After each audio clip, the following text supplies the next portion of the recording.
We're introduced in Parshas VaEyra, the Aseret HaMakot, 7 in Parshas VaEyra and 3 in Parshas Bo. Rav Hutner, in his articles in chapter 46, 47, and 48, in his Ma'amarim in Pesach, explains the difference between the 10 sayings, the Asara Ma'amarot, that Hashem created the world, which led to the Aseret HaDibrot, the 10 statements of being able to transform man who received all the chesed from Hashem, and the Torah demanding a certain elevated level of man, of justice. But there was a transition. How was man to be mature as an individual and as a nation? And that was through the Aseret HaDibrot.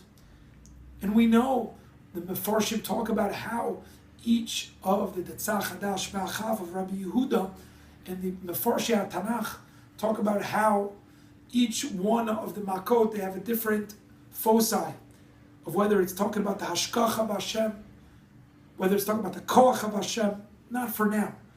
But what I'd like to share with you briefly are 2 insights of the Tzvardeya, to be able to understand of how through these Makot, man was supposed to be elevated to get ready for the Ma'amad Har Sinai. The Tzvardeya, on one level, teaches us about the Midah of Kas. The Stipler points out, based on a pasuk bet in Parashat, that says that when the Tzvardeya came out, we know that there were streams and streams of the frogs. But the actual language in the pasuk, when Aaron extends his hands on the waters of Mitzrayim, Vatal hat Tzvardeya, one frog, in the language of the Yachid, in the singular language. Rashi explains that there was one frog, according to Midrash. But what did they do? They were makinota, v'matezet nechilim nechilim. That is the Midrash. They would hit it from that one frog, and it fructified. There's a plethora of frogs. What is going on? Asked the Stipler. Just stop. Explains the Stipler. We see from the Tzvardeya that how much anger can come and just overcome normal people, including myself. You say things that you just can't believe that you said. And that's why the Gemara and Chazal tell us, Kol hako is kilo oved avodah zarah. You lose yourself, or you put yourself so much at the center that you forget your godliness. You forget how you're supposed to be. The truth is, there is a very healthy midah of kas that Chazal teach us. La'olam yargiz adam yetzirah tova yetzirah. The Gemara in Brachot Daf Hey says. And the Maharshal says, how could it be? Is it a terrible anger? And the answer is that most anger is not good. You should not be noach l'chos. You should be kasher l'chos, our avos teach us.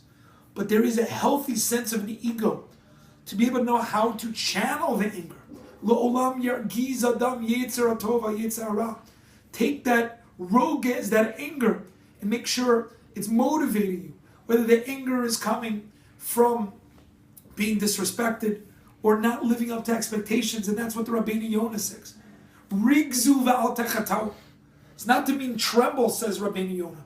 It means that if you did something wrong, there's a healthy level of anger, which will help you turn the failure into success. The mashal, I thought, in halacha there's a concept called an isur aseh, which means that there's a forbidden action, but the Torah cloaked it in the language of a positive language. And I thought the same idea here. There's a major halacha which talks about when it comes to the Isser Aseh, it's treated like a lav, even though it's cloaked in a positive language. So too over here, you have a failure. If you treat it just as a failure, then it's mamish, just a failure. It's a lav. But if you understand that your failures are really just successes that are cloaked in a failure, obviously, if it's a big failure, you have to do tshuva, you have to work on it. But you have to understand that every failure you have, the anger shouldn't take you away from being who you are. That's one level. connected to that, to know how to use the anger, we learned that Tzfardeya. The Medrash says that Tzfardeya is the tzipor with deya. That the Ofot were thirsty and they would go to a bed of water, but they were afraid to drink. The Medrash, it says they turned to the Tzfardeya to know the difference of whether this water was being able to have the proper, was a clean water.